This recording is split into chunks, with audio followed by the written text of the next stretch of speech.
Yep. Ready at the back. I miss you guys. Charlie, got to kick us off? Very good afternoon. Afternoon. Firstly, happy birthday for Tuesday. Thank you. Turned 50.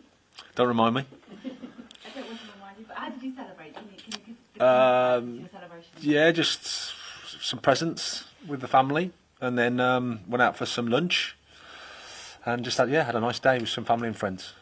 1 year older, 1 year wiser, they say. Yep. You think back to the past year, as a coach, from a coaching perspective, what do you think the biggest thing you've learned is? Good question. Straight after lunch, I need to think about that one. What have I learned? Well, I think you're always learning about yourself all the time. How you can improve and what you want to do with the rest of your life. As the numbers get bigger, you start to think about that. How important your family is. How important being in a job that you're passionate about, that you believe in, that you work with good people, that you understand that the road to anything meaningful is a struggle. It means there's ups and downs. There's periods where you have to suffer. You have to dig in, and then the moments when it goes well is what it's all worth. Well, it's all worth it. So I suppose those things really. Obviously, it wasn't the result that you would have wanted at the weekend against Forest. But what has this final week of training been like for you, for the players? Have you done anything differently? No, not really. I mean, normal. I would imagine it's normal. We have a disappointment after the game because the result isn't what we wanted, and then you have to deal with that.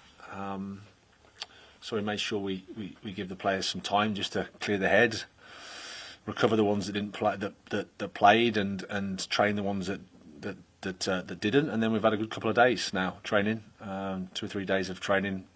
It's been good, and the boys are looking forward to the final match.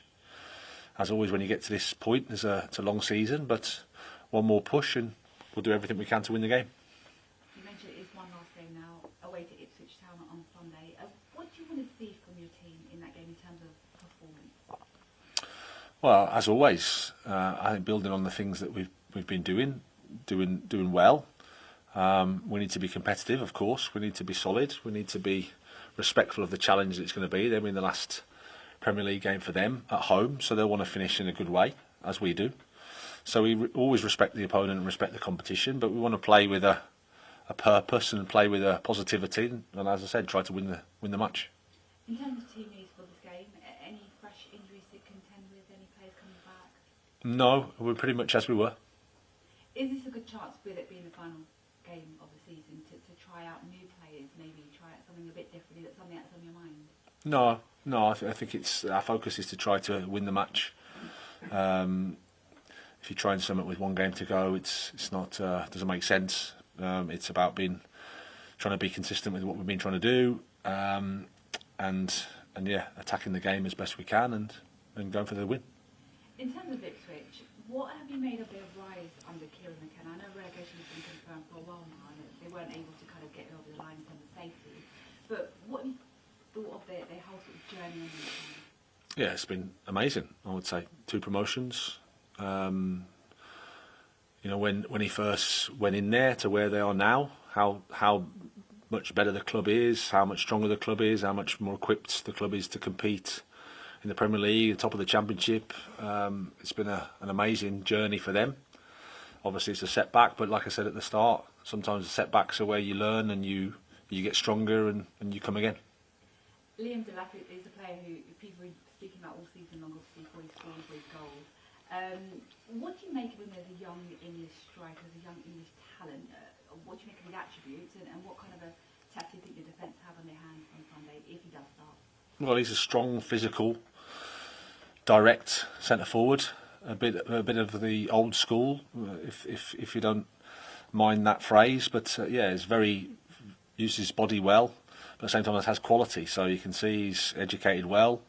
Good background, and now he's benefiting from Kieran's help, I'm pretty sure, and individually he's had a good season. In terms of the league position, how important important is finishing above Manchester United, and in particular for the fans, I'd imagine, above Tottenham? How important is that? Is it something that's been spoken about amongst a group of players? No, it's very important for us. Every game in the Premier League is important, but in the end, we want to finish as high as we can. A win would help us move up a place, maybe, but nevertheless, a win keeps us where we are, and we're going for that for sure. And then we have to look after that to the summer and to see, okay, how can we carry on improving. Final from me, I just wanted to get your thoughts on Jared Bowen being excluded from the latest England squad. I mean, he's been in fine form recently, so was that a surprise from your point of view to hear that he wasn't in the squad? Well, I mean, it's not my thing to pick that squad, and I have full respect for the England manager, Thomas, so it's a difficult decision, I'm sure. We're disappointed for Jared, but we'll support him, and he'll carry on doing what he's doing for us. Have you spoken to Jared? Have you seen him today? What has he been like since he's been in the news? No, he'll be naturally disappointed, of course, because every player wants to play for the country, but he's a professional. He accepts the decision. He's trained well with us, and he'll be looking forward to the game. And as I said, to try and win the game and take 3 points.